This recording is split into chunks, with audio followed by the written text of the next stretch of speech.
will give you the treasures and riches stored in secret places. Magandang buhay sa lahat. Meron tayong i-analyze ngayon mga katiyats.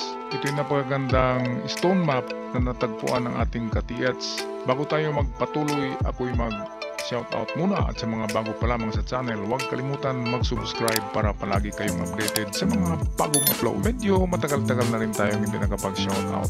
Kaya ako'y mag-shoutout ngayon kay Glenn Mario, kay Green Discovery Channel, Vic Michael Pagute, Francis T. Guzman, shoutout din kay Joseph Pulancos, kay Jelord Raffo, Dennis Mordino, Zaldi Adanga, Rodel Cardona Obligado, shoutout kay Turio Bulsao, Arcadio Angkon, Jacinto Fimia, Desiderio Lamsin, Robert Cabonilas, user UH2, kay Romel Sulgon, user JN5, kay Miljan Dinuga, Genesis Barrientos, user PY9, shoutout din kay Dilberto Umbak, kay user CQ1 PCU Mintiza, kay Mamo Rumar, shoutout kay Iril Providencia, kay Benjo Mariano, and lastly shoutout kay Ray Panes, Lito Kahade, kay Miljan Dinuga, Cirilo Jaom, Rex Alipo, Princess King, Tiber Makiran, at kay John Michael Samurai. At sa mga hindi nabanggit na pangalan, shoutout sa lahat. Tayo na ngayon magpatuloy sa ating analysis.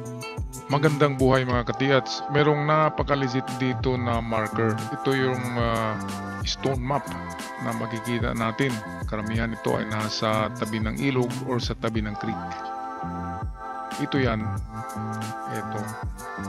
Atin i-close up pa. Okay, may makikita kayong mga karakter dito. Halimbawa ito. Ayan, paulit-ulit yan. Ang J na yan na parang letter T, yan ay tunnel. At itong 3 ay open entrance to tunnel.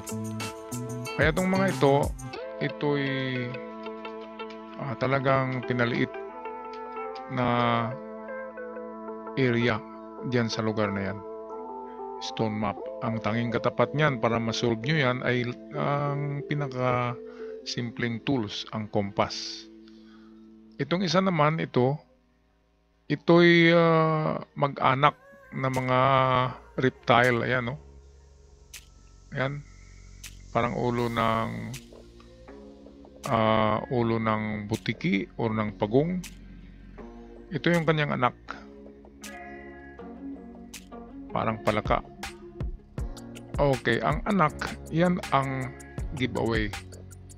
At ang nanay or tatay, ito ang big deposit. So, ibig sabihin ay merong small and big deposit sa lugar na yan. Ngayon, ang tanging direksyon lamang na sundan natin, kasi ang kanilang mga, kung napansin nyo, itong mga ilong nila, ay pareho ang tinuturo. Ito na direksyon. Yan. Kaya sigurado ako na doon papunta ang inyong paghanap. Ngayon, ano bang hanapin nyo doon sa unahan? Para doon kayo mag-okay, para doon na kayo mag-stop. Okay, hanap lang kayo ng, kung walang higanting kahoy dyan, walang kahoy na old century tree, ay hanapin nyo ang malaking bato rin na nasa tapat o kaharap nitong mga reptile na ito. Okay, sa distance na pinakamalapit ay 7 meters up to, pagpalagay lang natin 25. Yan ang pinakamalayo. Pwedeng 7 to 15, pero kung wala, patuloy kayo sa 25 meters na layo. Sundan nyo ang direksyon ng tinuturo ng mga ito. So yan ang unang paghanap dyan. Ang hanapin kung ano ang tinitingnan nila, ano ang tinuturo ng kanilang mga ilong. Okay, yan kasi ay, lalo na itong isa, nakahangad siya. Nakatingin pa itaas, ibig sabihin malayo-layo. Malayo-layo ang lalakbayin. Yan, no? Ngayon, yan ang first na paraan. Ang pangalawang paraan ito sa paghanap ay wag nang pumunta sa malayo. Kasi kung ang mga ito ay busog, pag ang mga tiyan ito ay malalaki ang mga tiyan yan, So, ibig sabihin, it's either nasa tiyan niya or nasa loob ng tiyan. So, pwedeng treasure under the rock. Pwede dito. Pareho silang dalawa. Parehong may laman ng mga tiyan yan. So, small deposit sa maliit na palaka, under sa kanya. Medium deposit sa tiyan or sa baba ng malaking palaka. Kaya yan, kung meron kayong kagamitan dyan, mga katiats, detect nyo ang likod or tiyan nitong dalawa. And then kung walang detection, hindi positive, puntahan nyo ang unahan. Sa layo na 7 to 25 meters, i-detect nyo yung linya kung saan naka-align yung kanilang mga ilong. Halimbawa ito na portion, i-detect nyo yan hanggang sa layo na 25. Start kayo 7 meters. Ayan, yan naman ay legit marker. Kitang-kita naman dito, ginawa talaga yung bibig. And then merong mga guhit dyan, Siyang mga guhit na yan, ayan, Parang 5 or 6 na guhit yan. So pwedeng i-try nyo rin ang 5 to 6 meters in front. Pag test dig, kapag wala kayong makitang old century or century 3 o malaking bato sa mga tinitingnan nitong dalawa. Okay, detect nyo lang ang front. Sa layo na ayan ay 5 to 6 meters. Okay, punta na tayo sa napaka-legit na stone map. Ito. Ayan, Kanina hindi ko napansin yung mga marka dyan. Ngayon, pag i-close up natin nandyan pala. Okay, yung parang T na yan ay J. Ang J ay mga tunnel yan. So nagsasabi siya na there is a tunnel dito sa kabila.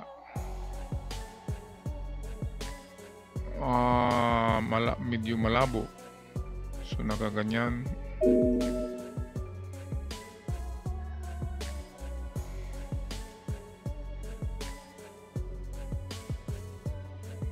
So ito, nakaganyan, treasure sign yan ay entrance pa rin to tunnel. Dito parang may 5 at 2 guhit.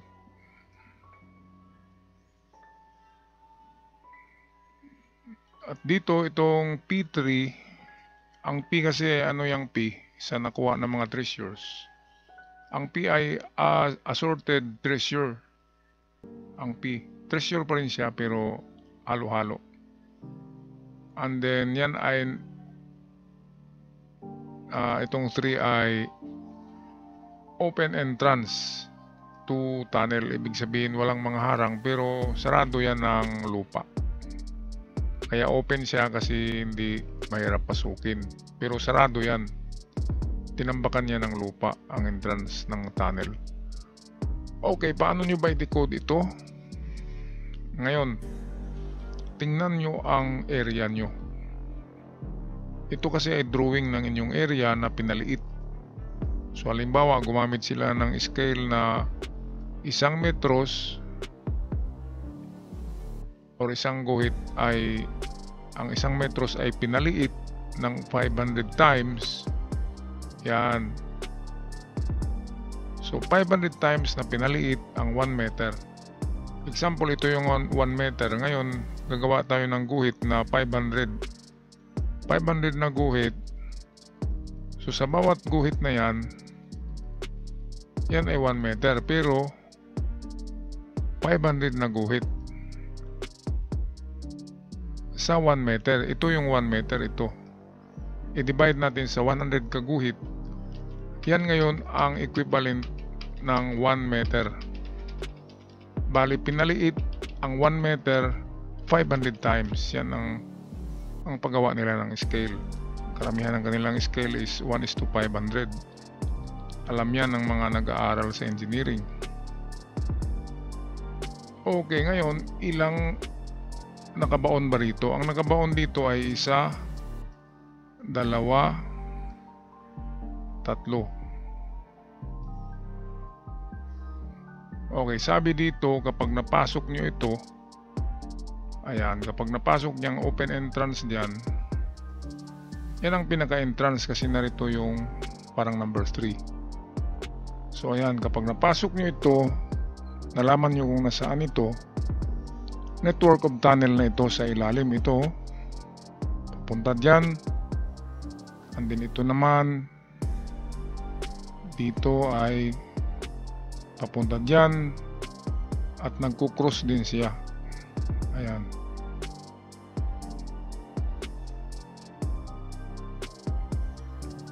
So kapag nalaman nyo or napasok nyo itong entrance na ito, ay may mga daanan yan sa ilalim. Merong ginawa silang tunnel. So yan, ito ang kanilang mapa. Ayan. So pwedeng dalawa ang daanan. Ito papunta rito at dito naman papunta rito. Ngayon, ang tanging gawin nyo ay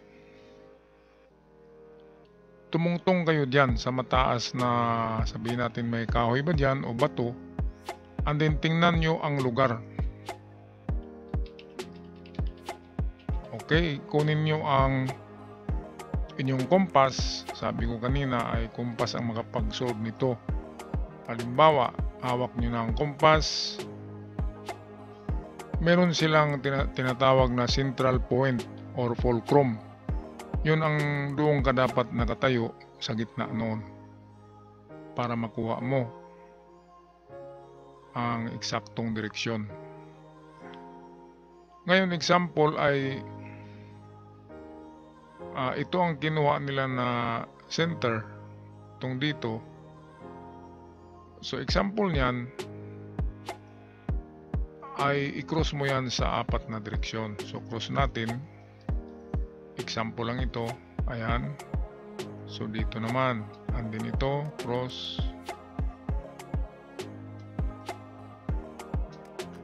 ayan. So atin bigyan ng direksyon, halimbawa norte yan, south ito, west ito, at east. So dito sa isang stone map, hindi naman lahat ng direksyon nilalagyan ng hapon. Karamihan talaga ay 3. So tama yan. 3 deposito or 2 lang ang meron dyan. Pwedeng itong entrance ay merong laman kasi merong P. Ang P means assorted treasures. Kaya dito sa entrance ay meron kayong makukuha dyan. Itong binilugan. Meron dyan. So isa na yan. Pangalawa ay itong narito J1. So tunnel 1 ito. J1. So ito yan. May ibinaon din dyan. And then ito, meron palang 2 guhit 5 at 2 guhit. So pwedeng ito, given na ito, so yan ay 7 meters. Kapag nakatayo ka dyan sa bato, ito, nakatayo ka dito, punta ka rito ng 7 meters. Halimbawa yan ay south, punta ka ng south 7 meters, stop ka dyan at try mong mag-test dig. Okay, ngayon dahil given yan, ito na kaiksi. Tandaan ang iksi na yan, kaya magagamit din dyan ang inyong pansukat. Ito, sukatin nyo ito kung anong inches yan. Sabihin natin yan ay 6 inches. So laging tandaan ito kasi ito lang ang given na merong numero. Yang 5 at 2, so 7. So yan ay 7. Halimbawa 7 yan. So gamitin yan na haba. Ganyang kahaba yan. So ilagay natin yan dito. So ilang ano ba yan? Ilang ganito. So 2. So ibig sabihin, ito na distance galing sa bato na ito papuntang west. So papunta yan rito.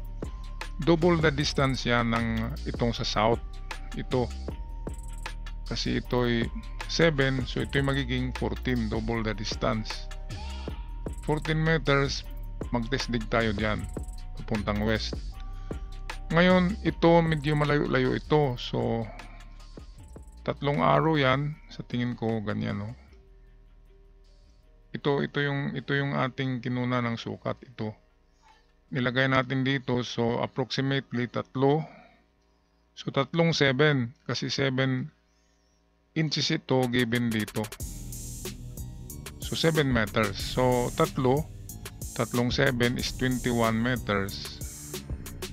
Ang papunta dito. Ito yan na tunnel.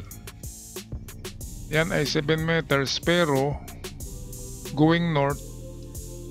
Pero meron siyang angle na parang 10 degrees lang ito. So hindi siya perfect north. Kung north man yan, medyo offset siya ng konti. Ayan, no? Ito na angle. Kaya yan ay 21 meters distance. Galing sa bato na ito. Mabuti at nakita natin to. Itong 5 at 2 guhit. Kasi mahirapan talaga tayo kung walang given na isa. Ngayon dahil may given na isang distance, ay pwede na nating ma-scale ang naiiwan na 2.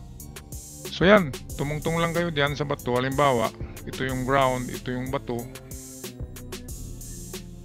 Tumungtong lang kayo diyan. Hawak ang inyong kompas.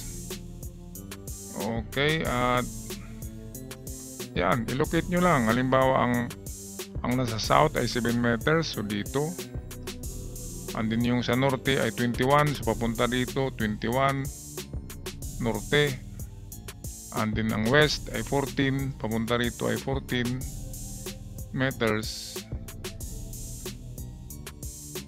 Yan, so tatlong nakabaon. Sa example, norte, west, at itong south. Napakaganda ng stone map na yan kasi legit talaga siya, 101% na legit, kasi hindi lang mga drawing ang nakalagay dyan, kundi ayan, no, merong mga code, yung mga letra. Kaya napakaganda, super legit marker. Siguradong Japanese treasures yan, mga katiyats. I-turn nyo lang ang tinuro ko sa inyo na pag-scale, sa paggawa ng scale dyan sa lugar, at dapat may hawak kayong kompas para masundan nyo ang mga direksyon. Alright, sana pagpalain kayo ng Poong May Kapal at ituturo sa inyo, sa inyong mga panaginip, ang eksaktong lugar kung nasaan yan. Kasi kunting diferensya lang ang hukay natin, kahit 1 meter lang ang hukay natin na nagmintis tayo, kahit half meter lang, hindi talaga natin matamaan ng item. Kaya ang payo ko palagi ay kung mag-test dig kayo, gawin yung 2 meters ang opening ng hukay para matamaan nyo yung item. Kung nasa gilid, matamaan siya. Kasi kung maliit lang ang hukay, kagaya nito, yan lang, tapos narito sa gilid ang item, ay hindi talaga siya matatamaan. Ito ang item, and then ang hukay nyo ay ganito lang, 1 meter lang, so hindi ito natamaan. Pero kapag malaki ang hukay, pwedeng madaplisan siya, pwedeng matamaan. Okay, so hanggang sa muli mga katiyats, ako'y magpaalam na. God bless us all.